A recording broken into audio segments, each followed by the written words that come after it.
Hello दोस्तों, स्वागत है आपको आरसीसी स्टडी ग्रुप में। और आज आपके सामने बहुत ही शानदार एक वीडियो लेकर आया हूँ जो एग्ज़ाम के पॉइंट ऑफ व्यू से बहुत बहुत बहुत इम्पोर्टेंट है, क्योंकि यहाँ से हर साल जो 10th का एग्ज़ाम होता है वहाँ एग्ज़ाम पूछा जाता है एक क्वेश्चन। तो आइए हम लोग देखते हैं। बहुत ही अच्छा क्वेश्चन, शानदार क्वेश्चन, आप लोग को बिल्कुल समझ में आएगा, एकदम बढ़िया समझ में आएगा। आप मेरे साथ बने रहें, वीडियो को पूरा देखें, है ना। लाइक और शेयर करें। देखिए इस वीडियो को। यहां कहता है कि रासायनिक अभिक्रिया के प्रकार, रासायनिक अभिक्रिया के प्रकार हम लोग पढ़ने जा रहे हैं रासायनिक अभिक्रिया के प्रकार। और यहां सबसे फर्स्ट क्वेश्चन किया है क्या कि संयोजन या संश्लेषण अभिक्रिया क्या है। संयोजन या संश्लेषण अभिक्रिया क्या है? तो भाई कहता है कि जब दो या दो से अधिक है ना पदार्थ संयोग करके एक नए पदार्थ का निर्माण करते हैं, तब उसे संयोजन अभिक्रिया कहते हैं। ये कहता है कि जब दो या दो से अधिक पदार्थ आपस में मिलकर एक नए पदार्थ का निर्माण करता है, उससे हम संयोजन अभिक्रिया कहते हैं। उसे क्या कहते हैं? संयोजन अभिक्रिया कहते हैं। जरा देखा जाए यहाँ पर, जैसे कार्बन प्लस ऑक्सीजन है ना, कार्बन प्लस ऑक्सीजन तो बनता है कार्बन डाइऑक्साइड, जो एकदम क्या है, एकदम एक नए पदार्थ का बना है, एकदम नए पदार्थ बना है ना। और Fe प्लस एस, मतलब Fe का मतलब आयरन, एस का मतलब क्या होता है, सल्फर, है ना। तो जब आयरन और सल्फर आपस में जब अभिक्रिया करता है तो क्या बनाता है, आयरन सल्फाइड बनाता है ना। संयोजन का मतलब ही होता है जुड़ना। संयोजन का मतलब क्या होता है, जुड़ना। जब दो पदार्थ है ना मिलकर के एक नए पदार्थ बनाएंगे, जब छोटे छोटे दो पदार्थ जुटा एक बड़ा पदार्थ बनाया, एक नया पदार्थ बनाया, उसे क्या कहेंगे, संयोजन अभिक्रिया। तो आप देख रहे हैं कि कार्बन और ऑक्सीजन जुड़ रहा है तो क्या बन रहा है, CO2 कार्बन डाइऑक्साइड बन रहा है। और जब Fe प्लस एस जुड़ रहा है तो क्या बन रहा है, FeS बन रहा है। तो इसमें हम क्या देख रहे हैं कि दो पदार्थ जुड़कर एक नए पदार्थ का निर्माण कर रहे हैं, इसे क्या कहेंगे हम लोग, संयोजन अभिक्रिया। जैसे यहाँ पर भी देख सकते हैं H2 प्लस O2 जब मिल रहा है तो क्या बना रहा है, जल बना रहा है ना। ये जुड़ने की क्रिया जो है ना, इसी को बोलते हैं क्या, संयोजन अभिक्रिया, जिसको बोलते हैं कॉम्बिनेशन रिएक्शन भी बोलते हैं। अब यहाँ देखा जाए, मैग्नीशियम को जब ऑक्सीजन की उपस्थिति के साथ क्या करवाते हैं, उसको अभिक्रिया कराते हैं, तो क्या मैग्नीशियम को ऑक्सीजन के साथ अभिक्रिया कराते हैं तो क्या बनता है, मैग्नीशियम ऑक्साइड बनता है। और यहाँ से एक बहुत इंपॉर्टेंट क्वेश्चन आता है एग्जाम में कि क्या होता है जब मैग्नीशियम को ऑक्सीजन की उपस्थिति में जलाते हैं। तो आपको पता होना चाहिए कि जब मैग्नीशियम को ऑक्सीजन की उपस्थिति में जलाते हैं तो मैग्नीशियम क्या होता है, मैग्नीशियम चकाचौंध करने वाली प्रकाश के साथ जलता है, मतलब तेज प्रकाश के साथ जलता है और क्या बनाता है, मैग्नीशियम ऑक्साइड बनाता है। तो बात को समझते जाइएगा, सारी चीज को समझते जाइएगा, पूरा वीडियो को अंत तक देखें। सारे एकदम इंपॉर्टेंट क्वेश्चन लेकर आए हैं, बहुत एकदम चुनिंदा क्वेश्चन है। तो यहाँ क्वेश्चन कर सकता है कि जब मैग्नीशियम को जब ऑक्सीजन के प्रेजेंस में क्या करते हैं, जलाते हैं, तो क्या होता है। तो हम कहेंगे कि जब मैग्नीशियम को ऑक्सीजन को उपस्थिति में जलाते हैं तो चकाचौंध करने वाली प्रकाश के साथ जलती है। चकाचौंध करने का मतलब तेज प्रकाश के साथ जलती है ना। अब यहाँ पर क्या है कि ऊष्माक्षेपीय अभिक्रिया क्या है। तो ऊष्माक्षेपीय अभिक्रिया क्या है भाई, तो ऊष्माक्षेपीय अभिक्रिया क्या है, तो वैसी रासायनिक अभिक्रिया जिसके फलस्वरूप क्या होता है, ऊष्मा निकलता है। वैसी रासायनिक अभिक्रिया जिसके फलस्वरूप क्या होता है, ऊष्मा निकलता है, उसे ऊष्माक्षेपी अभिक्रिया कहते हैं, है ना। जो आप यहाँ पर देख सकते हैं कि यहाँ पर क्या है कि क्या किया गया है, जब कैल्शियम ऑक्साइड को जल के साथ अभिक्रिया कराया गया है तो क्या बना है भाई, कैल्शियम हाइड्रोक्साइड बना है, कैल्शियम हाइड्रोक्साइड बना है। और साथ साथ इसका क्या निकल रहा है, क्या निकल रहा है, उष्मा निकल रहा है। और उष्मा एक प्रकार का क्या है बाबू, ऊर्जा है। हम कह सकते हैं कि यह जो एग्जांपल है, किसका एग्जांपल है, ऊष्माक्षेपीय अभिक्रिया का एग्जांपल है ना। यहाँ पर देखिए कि जब मीथेन को जब ऑक्सीजन के हम क्या करते हैं, ऑक्सीजन में जब जलाते हैं तो क्या बनता है, कार्बन डाइऑक्साइड बनता है। और क्या बनता है, जल बनता है। और साथ ही साथ क्या निकलता है बाबू, उष्मा निकलता है। उष्मा एक प्रकार का क्या है, ऊर्जा है। तब कह सकते हैं कि यह एक ऊष्माक्षेपीय अभिक्रिया का क्या है, एग्जांपल है। एक बहुत ही इंपॉर्टेंट क्वेश्चन आप देख सकते हैं, यहाँ पर डबल स्टार हमने लगाया क्योंकि एक बार एक क्वेश्चन पूछा है ना, कि जब क्या होता है, जब ग्लूकोज होता है C6H12O6, जब ग्लूकोज होता है, जब ग्लूकोज को जब ऑक्सीजन के साथ अभिक्रिया कराते हैं तो क्या बनता है, कार्बन डाइऑक्साइड बनता है, और क्या बनता है, जल बनता है, और क्या हमको मिलता है, प्लस उष्मा मिलता है। क्या मिलता है, प्लस उष्मा। तो हम कह सकते हैं कि ये भी क्या है, उष्मा क्षेपीय अभिक्रिया का क्या है, एग्जाम्पल है। तो इस उष्मा क्षेपीय अभिक्रिया का मतलब समझ में आया। उष्मा क्षेपीय अभिक्रिया उसे कहते हैं जिसमें उष्मा निकलता है। अब यहाँ पर है एक बहुत ही बढ़िया सा शानदार सा क्वेश्चन है कि ये भी बहुत इंपॉर्टेंट क्वेश्चन है भाई, क्योंकि एक बार एग्जाम में ये भी पूछा गया क्वेश्चन है कि श्वसन की क्रिया उष्मा क्षेपीय अभिक्रिया है ना। श्वसन की क्रिया एक ऐसी है, उष्मा क्षेपीय अभिक्रिया है। हम सारे एनसीईआरटी क्वेश्चन, जितना भी एनसीईआरटी में क्वेश्चन है, सारे एनसीईआरटी के क्वेश्चन को क्या करेंगे, ये मतलब कि सबसे अंत में करवाएंगे, है ना। ऐसे तो सारे के सारे एनसीईआरटी के कहीं क्वेश्चन है, लेकिन और जो भी इंपॉर्टेंट क्वेश्चन है उसको हम क्या करेंगे, वीडियो को लास्ट में बताएंगे, मतलब कि चैप्टर खत्म होने के बाद बताएंगे, है ना। चलिए, और क्या कहता है यहाँ पर, ये भी बहुत इंपॉर्टेंट क्वेश्चन, ये भी पूछा गया क्वेश्चन है कि साग सब्जियों का विघटित होकर कंपोस्ट बनना, है ना। साग सब्जियों को विघटित होकर कंपोस्ट करना एक क्या है बाबू, उष्मा क्षेपीय अभिक्रिया है। क्या है, उष्मा क्षेपीय अभिक्रिया है। तो श्वसन क्रिया कैसा क्रिया, उष्मा क्षेपीय क्रिया है। साग सब्जियों को विघटित होकर कंपोस्ट बनना कौन सा क्रिया है, उष्मा क्षेपीय क्रिया है। और यहाँ पर आप देखिए बहुत ही इंपॉर्टेंट क्वेश्चन ये भी है कि वियोजन या अपघटन अभिक्रिया क्या है। तो आइए जानते हैं कि वियोजन या अपघटन अभिक्रिया क्या है। वियोजन का मतलब क्या हो रहा है, नाम से यह स्पष्ट क्या हो रहा है, वियोजन का मतलब क्या होता है, टूटना, और संयोजन का मतलब होता है जुटना। मतलब जब दो चीज मिलकर के एक नया चीज बनाएगा तो संयोजन कहेंगे, लेकिन वियोजन में उसका ठीक क्या होता है, विपरीत होता है। वियोजन में क्या होता है, इसमें एक जटिल पदार्थ टूटता है। एक जटिल पदार्थ टूट करके दो या दो से अधिक सरल पदार्थों का निर्माण करता है। वियोजन अभिक्रिया में क्या होता है कि क्या हुआ, जटिल पदार्थ टूटा, एक जटिल यौगिक टूटा और दो या दो से अधिक सरल पदार्थों का निर्माण कर दिया, तब उसको क्या कहते हैं हम लोग, वियोजन अभिक्रिया कहते हैं। जैसे कि आप देख सकते हैं कि यहाँ पर आपको दिखाई पड़ रहा है कैल्शियम कार्बोनेट है। जब कैल्शियम कार्बोनेट में को हम अगर उसको हम उष्मा दिए तो क्या हो गया, कैल्शियम ऑक्साइड और कार्बन डाइऑक्साइड में क्या हो गया, वह विघटित हो गया, टूट गया। हम कह सकते हैं कि एग्जाम्पल जो है बाबू वियोजन अभिक्रिया का ही उदाहरण है। अब यहाँ पर देख सकते हैं PbNO3 लिखा हुआ है, जिसका नाम होता है ना, लेड नाइट्रेट होता है। क्या होता है भाई, लेड नाइट्रेट। जब लेड नाइट्रेट को हम जब उष्मा दे रहे हैं तो क्या बन रहा है, लेड ऑक्साइड में और नाइट्रोजन डाइऑक्साइड में, और उसके साथ साथ क्या निकल रहा है, ऑक्सीजन भी हमें मिल रहा है। तो ये भी क्या हो रहा है, टूट रहा है। देखो एक वो था, अब देखो 1 2 3 को बन गया। हम कह रहे हैं कि ये टूट रहा है। क्या कहेंगे हम, ये टूट रहा है। टूटने को तो नहीं बोलते हैं अपघटन अभिक्रिया। चलिए, और यहाँ देखिए NaCl है, तो NaCl भी एक है। देखिए यहाँ पर 2 बन गया, ये टूटा कि जुटा, तो बिल्कुल साफ साफ पता चल रहा है कि भाई कि एक से 2 बन गया, यानी टूटा, है ना। आज संयोजन में क्या होता है, जुटता है। चलिए, अब यहाँ पे कहता है भाई, आपको पता होना चाहिए कि वियोजन मतलब जो तोड़ने की जो प्रक्रियाएं होती है, जो तोड़ता है भाई, कई विधि से उसको तोड़ सकते हैं। जैसे देखिए यहाँ पे लिखा हुआ है क्या, उष्मा वियोजन अभिक्रिया। तो उष्मा वियोजन अभिक्रिया किसे कहते हैं, तो वैसी वियोजन अभिक्रिया, है ना, जो उष्मा के द्वारा क्या होता है, संपन्न होता है। यानी कि वैसी वियोजन अभिक्रिया जो उष्मा के द्वारा संपन्न यानी टूटता है, उसे क्या कहते हैं, उष्मा वियोजन अभिक्रिया। और यहाँ पर लिखा हुआ है विद्युतीय वियोजन अभिक्रिया। तो वैसी वियोजन अभिक्रिया जो विद्युत धारा के द्वारा होता है, उसे क्या कहते हैं, क्या कहते हैं, विद्युतीय वियोजन अभिक्रिया। एक और दिया हुआ है, इसका नाम है प्रकाश वियोजन अभिक्रिया।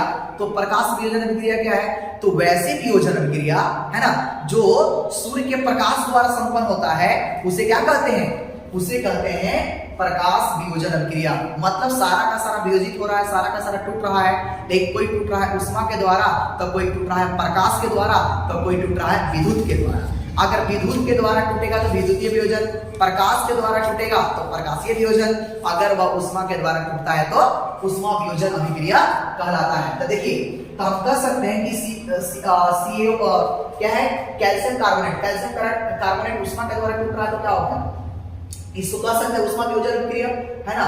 लेड नाइट्रेट किसके द्वारा टूट रहा है, उष्मा के द्वारा। तो एग्जांपल किसका हो जाएगा, उष्मा वियोजन अभिक्रिया का हो जाएगा, है ना। लेकिन यहाँ पर आप देख सकते हैं कि NaCl किसके द्वारा टूट रहा है बाबू, विखंडित हो रहा है विद्युत के द्वारा विघटित हो रहा है, तो हम कह सकते हैं कि यह जो एग्जांपल है एक तरह से विद्युतीय वियोजन अभिक्रिया का एग्जांपल है। चाहे और कह सकते हैं कि H2O है ना भाई, तो H2O को अगर हम ऊष्मा देंगे तो H2 प्लस O2 में टूट जाएगा। किसमें टूटेगा? H2 प्लस O2 में टूट जाएगा। तो ये भी तुम्हारा क्या हो गया है ना, सॉरी इसको विद्युत देना पड़ेगा, विद्युत धारा है ना, विद्युत धारा देना पड़ेगा। तो विद्युत धारा इसमें देंगे तो क्या हो जाएगा? H2 प्लस O2 में टूट जाएगा। तो H2O का टूटना एक कैसी अभिक्रिया हो गया? तो विद्युतीय वियोजन अभिक्रिया हो गया।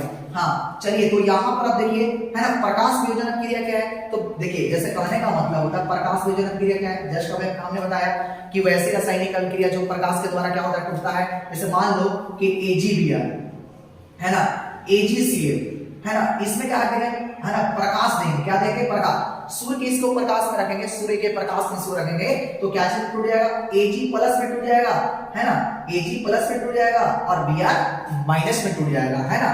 इस कितना, इसमें भी अगर प्रकाश देंगे सूर्य का प्रकाश तो क्या होगा? Ag प्लस में है ना, और क्या हो जाएगा? Cl माइनस में टूट जाएगा। मतलब कि यहाँ भी टूट रहा है, यहाँ भी टूट रहा है। मतलब कि सिल्वर ब्रोमाइड और है ना सिल्वर क्लोराइड, ये दोनों का दोनों प्रकाश के उपस्थिति में क्या होता है? वह टूटता है। हम कह सकते हैं कि यह एक प्रकाश वियोजन अभिक्रिया का एग्जांपल है। क्लियर होता जा रहा है?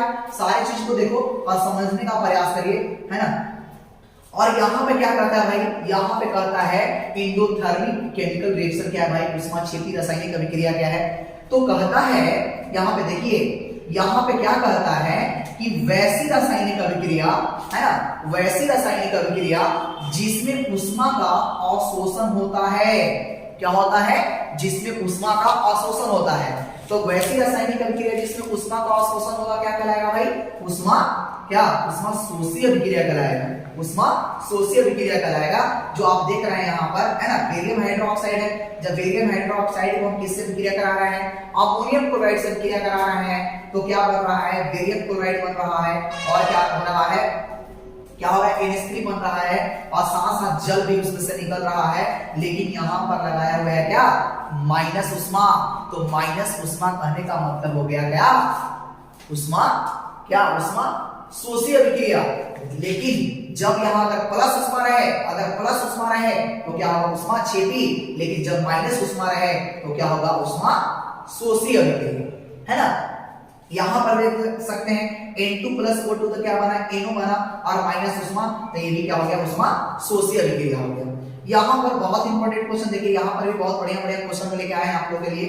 कहता है कि विस्थापन या एकल विस्थापन अभिक्रिया क्या है ना? विस्थापन या एकल विस्थापन अभिक्रिया क्या है ना? डिस्प्लेसमेंट और सिंगल डिस्प्लेसमेंट रिएक्शन क्या है?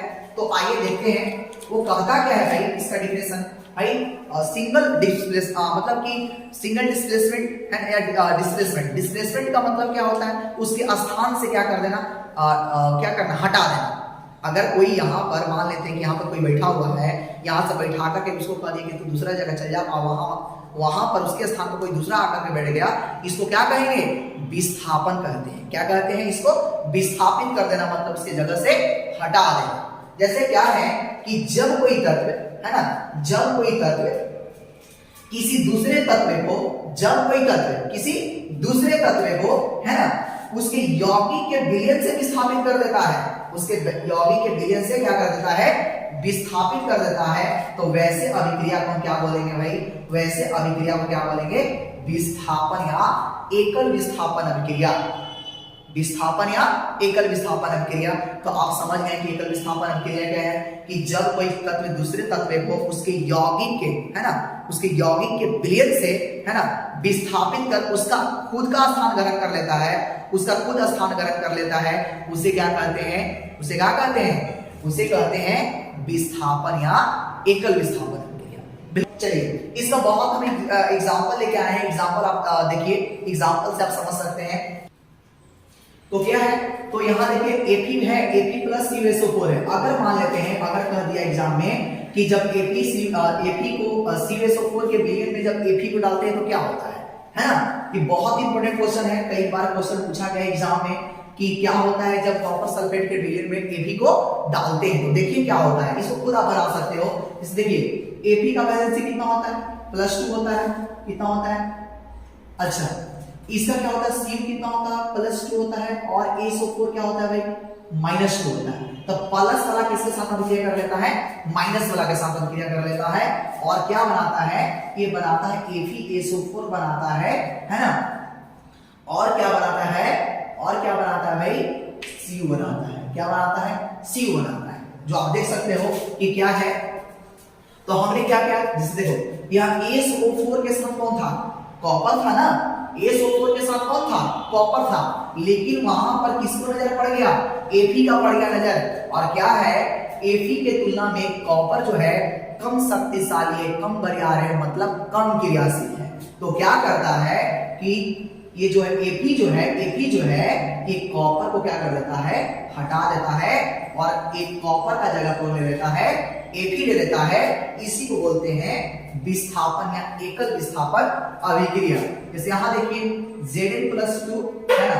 Zn+ क्या होता है? 2 कर दो, Cu होता है ना।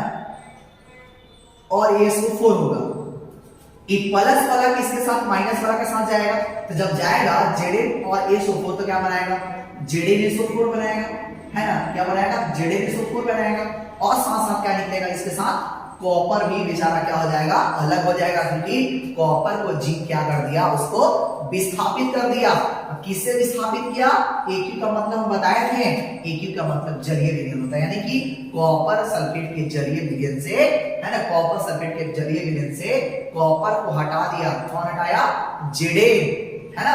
अब यहां देखते हैं ये क्या कहता है? Pb है तो कितना होता है? Pb+2 होगा, है ना भाई, 2 होगा। अब क्या होगा? ये देख लो और ये देख लो तुम, है ना।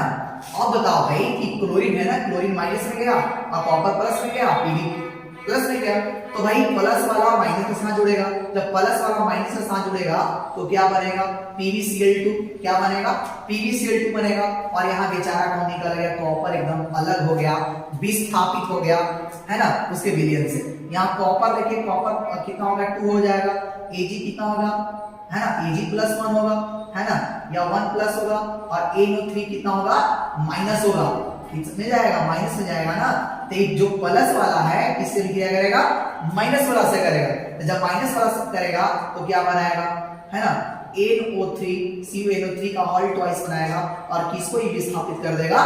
किसको कर देगा? Ag को। तो इससे पता चलता है कि यहाँ पर कॉपर जो है Ag से ज्यादा क्रियाशील है, तब तो उसको विस्थापित कर रहा हटा रहा है।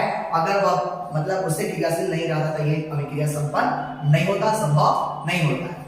चलिए एक और क्वेश्चन क्या है भाई?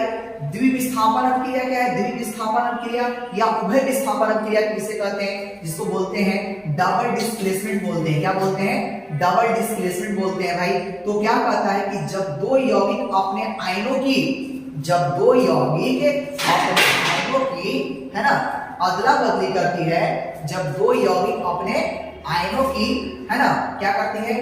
अदला बदली करके दो नए यौगिक का निर्माण करता है, उसे क्या कहते हैं? द्विविस्थापन अभिक्रिया कहते हैं। तो आइए समझते हैं द्विविस्थापन अभिक्रिया। आपको समझ में आया? क्या कहता है कि जब दो यौगिक अपने आयनों के, आयनों मतलब जो भी यौगिक होता है भाई आयन से बने होते हैं, कुछ कुछ होते हैं जो आयन से बने होते हैं, है ना। तो क्या होता है कि जब दो यौगिक अपने आयनों को, है ना, तो प्लस वाला माइनस के साथ, माइनस वाला प्लस के साथ अदला बदली करता है। एकर वाला प्लस एकर माइनस में, एकर वाला माइनस एकर प्लस में, है ना, करता है। आज दो नए यौगिक का क्या करता है? निर्माण करता है। उसे कहते हैं, क्या कहते हैं भाई? उसे द्विविस्थापन अभिक्रिया कहते हैं। आप यहाँ पर देखो और समझो। जैसे क्या है कि Pb है तो भाई Pb कितना? +2। और बताओ NO3 कितना? माइनस, है ना, K कितना? प्लस और I क्या? माइनस। तो एकर वाला प्लस एकर माइनस में और एकर वाला माइनस एकर प्लस में। जब E और E जाएगा तो बनेगा क्या भाई? ये बनेगा PbI2। क्या बनेगा? PbI2 बनेगा। और E और E अभिक्रिया करेगा तो क्या बनेगा? KNO3 बनेगा। यहां पर भी देख सकते हो, यहां पर क्या है भाई? Ag प्लस में जाएगा, NO3 माइनस में जाएगा, यहां पर Na प्लस में जाएगा, Cl माइनस में जाएगा, है ना। ये वाला प्लस इसके माइनस के साथ और इसका वाला माइनस इसके क्या? प्लस के साथ। अब बताओ कि जब ये वाला और ये वाला मिलेगा तो क्या बनेगा? AgCl बनेगा ना। क्या बनेगा? AgCl बनेगा। और NO3 और Na मिलेगा तो क्या बनेगा भाई? NaNO3 बनेगा। क्या बनेगा? NaNO3 बनेगा। बिल्कुल समझ में आ गया। आई होप आप लोगों को समझ में आया होगा, है ना? आई होप आप लोग समझ गए होंगे। कैसा लगा है वीडियो कमेंट करके बताइएगा, क्योंकि यहाँ पर जो भी हमने डिस्कस किया बिल्कुल ही इंपॉर्टेंट क्वेश्चन था आपके एग्जाम के पॉइंट ऑफ व्यू से। केमिस्ट्री का हर क्वेश्चन एकदम एनसीईआरटी का क्वेश्चन बताएंगे, एकदम आपको समझ में आएगा, बिल्कुल समझ में आएगा, थोड़ा सा भी दिक्कत नहीं रहेगा। हम पे विश्वास रखो, है ना? जहां से भी दिक्कत हो क्वेश्चन के लिए, एनसीईआरटी जो क्वेश्चन था उसको हम बिल्कुल कवर करेंगे। जो आप यहाँ पर हमें बताया बिल्कुल आपको समझ में आया होगा, इसमें कोई किसी तरह से आपको दिक्कत शायद नहीं होगा, है ना? तो थैंक यू, मिलते हैं अगले वीडियो में।